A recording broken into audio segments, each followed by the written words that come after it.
पहले कोई लड़की अपनी मां से पूछती थी कि मां मैं जीन्स पहन लूं, तो उसकी मां उससे मना कर दी, नहीं बेटा जीन्स नहीं पहनना, अच्छी बात नहीं है। आज स्थितियां कहां तक आ गई हैं, आज कोई लड़की अपनी मां से पूछती है कि मां मैं मिनी स्कर्ट पहन लूं, तो उसकी मां कहती है बेटी पहन ले, कुछ तो पहन ले।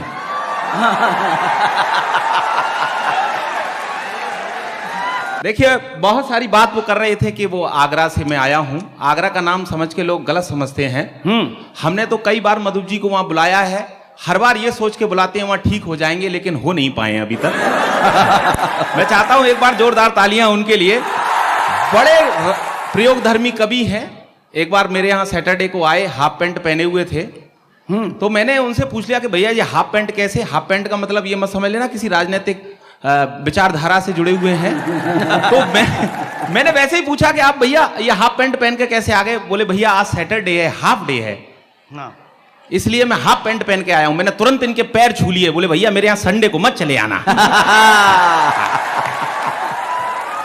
देखिए आपने हिंदी का इतना बड़ा कवि सम्मेलन आपने कराया है, लेकिन आजकल हिंदी की स्थिति हो क्या गई है। मेरी एक भतीजी कॉन्वेंट स्कूल में पढ़ती है, मैंने एक दिन उससे पूछा बेटा तेरी पढ़ाई कैसी चली? बोले अंकल बहुत अच्छी चल रही है। मैंने कहा और हिंदी की? बोले हिंदी की भी बहुत अच्छी चल रही है। मैंने वैसे ही उसका सामान्य ज्ञान जानने के लिए उससे पूछ लिया कि अच्छा बेटा महादेवी के बारे में तुम कितना जानती हो? आप विश्वास करिए साहब 15 मिनट तक सोचती रही। बोले अंकल मैं कंफर्म तो नहीं हूं, पर मुझे लगता है कि महादेवी श्रीदेवी की बड़ी बहन का नाम होगा। वाह ये स्थितियां साहब। आप किसी रिक्शे वाले से कहिए, बोले भैया विश्वविद्यालय चलेगा साहब, ये क्या होता है? बोले यूनिवर्सिटी चलेगा साहब, ऐसे बोलिए ना हिंदी में। हाँ तो देखिए हाई स्कूल और इंटरमीडिएट में आप भी ऐसी परीक्षाएं देते हैं, हमने भी ऐसी परीक्षाएं दी है। 4, 5, 6 कवियों की जीवनी याद कर लेते हैं, उसमें से एक कवि की जीवनी पेपर में फंस जाती है। एक लड़का था, दूसरे दिन हिंदी की परीक्षा थी, उसे किसी कवि की कोई जीवनी याद नहीं हुई, तो उसने उन कवियों की जीवनी की नकल तैयार करी और उसे शरीर के प्रत्येक अंग में छुपा लिया। अब उसे यह भी याद नहीं रहा कि उसने कौन सी पर्ची कहां छुपा ली। उसके लिए भी उसने एक पर्ची तैयार कर ली। वाह वो पर्ची पकड़ी गई कि बोर्ड की परीक्षा का सालाना सत्र, हिंदी का आया प्रश्न पत्र, सभी परीक्षार्थी पेपर हल कर रहे थे, कुछ अकल से और कुछ नकल कर रहे थे। तभी एक छात्र ने छोटी सी पर्ची निकाली, उस पर कुछ उड़ती सी नजर डाली, लेकिन निरीक्षक की नजर से बच नहीं पाया। उसने उस छात्र से उस पर्ची को छुड़ाया और पर्ची को पढ़कर तो उसके छक्के छूट गए, हिंदी के कवियों के भाग्य फूट गए। उस पर्ची में लिखा था कि कबीरदास जी मोजे में, सूरदास जी बाह में। उस पर्ची में लिखा था कि कबीरदास जी मोजे में, सूरदास जी बाह में, तुलसीदास बेल्ट में, बिहारी लाल पांव में, महादेवी आस्तीन में, पंत जी अगल में, प्रसाद जी कॉलर में, निराला जी बगल में। जय हो। कि कबीरदास जी मोजे में, सूरदास जी बाह में, तुलसीदास बेल्ट में, बिहारी लाल पांव में, महादेवी आस्तीन में, पंत जी अगल में, प्रसाद जी कॉलर में, निराला जी बगल में, और शेष के लिए एक छोटी सी पर्ची घड़ी के डायल में, जिसमें हिंदी साहित्य का इतिहास मिल जाएगा। और नकल करते यदि पकड़ा गया तो एक बड़ा नोट पीछे की जेब में, जिसे पाकर निरीक्षक खिल जाएगा। यदि नकल करते पकड़ा गया तो एक बड़ा नोट पीछे की जेब में, जिसे पाकर निरीक्षक खिल जाएगा। हमें देखकर उस लड़के की बुद्धिमत्ता पर बड़ा आश्चर्य हुआ कि देखो ये लड़का कितना दूरदर्शी है। अरे हम सबसे ज्यादा मर्मस्पर्शी है। यदि ये बड़ा होकर कुछ नहीं बन पाया तो जरूर यह नेता बनेगा और हम जैसे शिक्षित बेरोजगारों का प्रणेता बनेगा। ये देखते ही देखते हमसे बहुत दूर निकल जाएगा। हम जैसा युवा इस शिक्षा की चक्की में पिसता ही रह जाएगा। युवा इस शिक्षा की चक्की में पिसता ही रह जाएगा।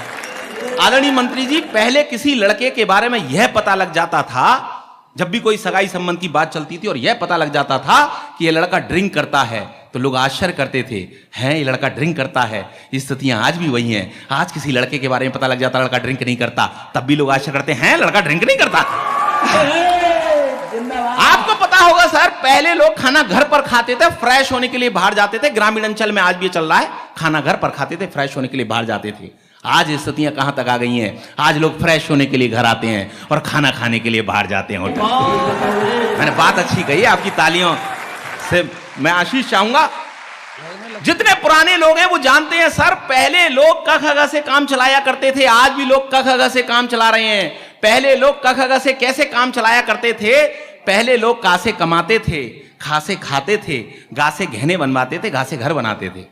का से कमाते थे, खा से खाते थे, गा से गहने बनवाते थे, घा से घर बनाते थे। स्थितियां आज भी वही हैं। आज भी लोग का ख ग से काम चला रहे हैं। आज लोग का से कर्ज ले लेते हैं, खा से उसे खा जाते हैं, गा से गायब हो जाते हैं और रास्ते मिल जाए तो घा से घुड़की और देते हैं। ये स्थितियां साहब। पहले मंत्री जी कोई भी नेता होता था, अपने पार्टी अध्यक्ष के पास टिकट मांगने जाता था तो कहता था साहब मुझे उस शहर से टिकट दे दीजिए, मैं वहां से जीत जाऊंगा क्योंकि वहां के लोग मुझे जानते हैं। और आज का नेता जब भी पार्टी अध्यक्ष के पास जाता है कहता है साहब आप मुझे उस शहर से टिकट मत दीजिए, मैं हार जाऊंगा क्योंकि वहां के लोग मुझे जानते हैं। मैंने बात अच्छी कही है, एक बार मैं चाहूंगा कि तालियों से आप मुझे। पहले कोई लड़की अपनी मां से पूछती थी कि मां मैं जीन्स पहन लूं, तो उसकी मां उससे मना कर दी, नहीं बेटा जीन्स नहीं पहनना, अच्छी बात नहीं है। आज स्थितियां कहां तक आ गई हैं, आज कोई लड़की अपनी मां से पूछती है कि मां मैं मिनी स्कर्ट पहन लूं, तो उसकी मां कहती है बेटी पहन ले, कुछ तो पहन ले।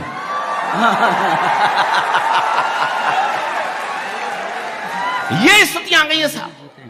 मेरे कॉलेज लाइफ की एक रचना है, आपको ऐसा लगे जैसे मैं आपसे बातचीत कर रहा हूं, लेकिन मैंने व्यंग करने की कोशिश की है कि एक दिन मैं ख्यालों में डूबा हुआ सड़क पर चला जा रहा था, तो मैंने देखा कि 5 वर्षीय बच्चा रोता चला आ रहा था। मैंने उसे प्यार से अपने पास बुलाया, बहला फुसला के बड़ी मुश्किल से चुप करवाया, रोने का कारण पूछा तो उसने बतलाया कि मैं अपनी मां से बिछुड़ गया हूं, रास्ता भटक गया हूं। मैंने कहा बेटे तुम अपनी मां का हाथ पकड़कर चलते तो न तो तुम बिछुड़ते नहीं इस प्रकार भटकते। वो बोला मेरी मां के दोनों हाथों में शॉपिंग का सामान था, उसकी इस बात को सुनकर मैं बड़ा परेशान था। मैंने कुछ सोचकर कहा अपनी मां की साड़ी का पल्लू ही पकड़ लेते और इस तरह अपने घर की नाप लेते। वो बोला साड़ी होती तो पल्लू पकड़ता ना। क्या बात है। वो बोला साड़ी होती तो पल्लू पकड़ता ना, लेकिन मेरी मां तो स्कर्ट पहने थी। अब भारतीय नारी को पश्चिमी परिधान में देखकर दुख सहने की बारी मेरी थी। उदास मन से मैंने फिर कहा बेटे स्कर्ट कोई पकड़ लेता, अरे न तो तू परेशान होता न मैं परेशान होता। वो बोला स्कर्ट भी इतनी ऊंची थी कि मैं उसको उछल कर भी नहीं पकड़ सकता था। क्या कहने बाप बन जी। वो बोला स्कर्ट भी इतनी ऊंची थी कि मैं उसको उछल कर भी नहीं पकड़ सकता था। मैं समझ गया कि फैशन की मारी कोई युक्ति होगी जिससे अपना बच्चा भी नहीं समझ सकता था, जिसे सिर्फ अपने हुस्न फैशन और जवानी से प्यार था, न भारतीय सभ्यता से प्यार था, न अपने बच्चे से प्यार था, न भारतीय सभ्यता से बढ़िया न अपने बच्चे से प्यार था। मित्रों मैं एक अंतिम रचना को पढ़ना चाहता हूं आदरणीय मंत्री जी की उपस्थिति में। इस रचना ने मुझे पूरे देश में पहचान दी है। तो जब मैं मॉरिशस गया तो वहां पर एक गर्ल्स हिंदू कॉलेज है, वहां पर मुझे एक रचना विशेष पढ़नी थी। यहां की भारत की फिल्में वहां बहुत ही लोकप्रिय हैं। तो मैंने उन लड़कियों से पूछा कि आप में से कितने लोग हैं जो माधुरी दीक्षित के नाम से परिचित हैं। 50% लड़कियों ने अपने हाथ खड़े किए कि हम माधुरी दीक्षित के नाम से परिचित हैं। फिर मैंने पूछा कि आप में से कितने लोग हैं जो ऐश्वर्या राय के नाम से परिचित हैं। 75% लड़कियों ने अपने हाथ खड़े किए कि हम ऐश्वर्या राय के नाम से परिचित हैं।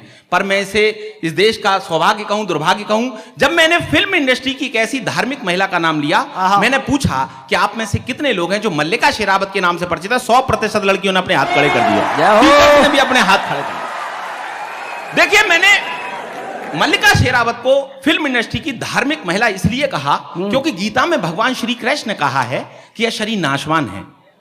और मुझे लगता है कि मल्लिका जी इस मर्म को बहुत अच्छी तरह समझती हैं कि जब यह शरीर नाशवान है तो जिसका जितना उपयोग किया जाए कर लो। तो मैंने प्रयोग किया, कुछ बॉलीवुड के संदर्भ लिए। जब मुझे प्रसून जोशी जी ने टॉपिक दिया तो मैं उस रचना को पढ़ना चाहता हूं और अपना स्थान लूंगा। आज जो भी स्थितियां हो रही हैं वो शायद उन स्थितियों पे बहुत सटीक रचना बैठती है। मैं चाहता हूं एक बार मुझे खुलकर तालियों से आदेशित कर दीजिए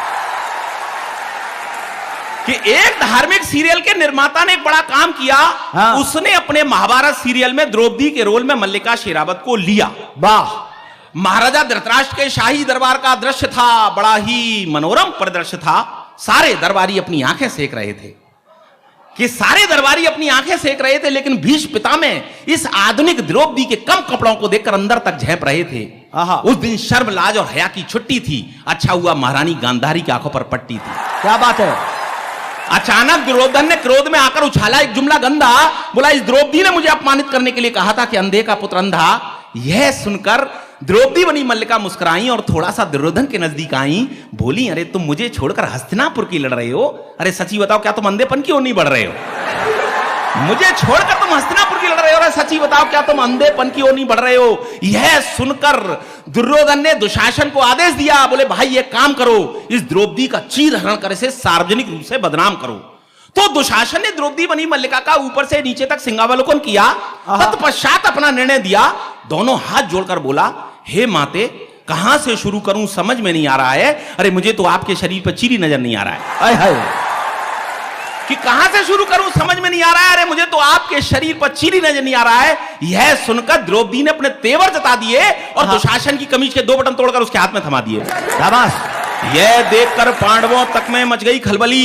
बोले यार इससे तो अपनी अज्ञातवास की जिंदगी भली, अरे इसने तो हमारी सोई हुई आत्मा जगा दी, अरे ये द्रौपदी तो हमने गलत दांव पे लगा दी। थोड़ी ही देर में दुशासन द्रौपदी के सैंडल की हील हो गया और सारा वातावरण चीर हरण के बजाय कमीज हरण में तब्दील हो गया। उसको बचाने के लिए भगवान श्री कृष्ण भी नहीं आए। यह देखकर हमारे मन में यह विचार आए कि इस देश में अबलाओं के चीर हरण करने वालों का यही हर्ष होना चाहिए। वे मल्लिका की तरह तन पर कपड़े कम पहने या ज्यादा, पर हर नारी के मन में दुराचारियों को सबक सिखाने का लक्ष्य होना चाहिए। बहुत बहुत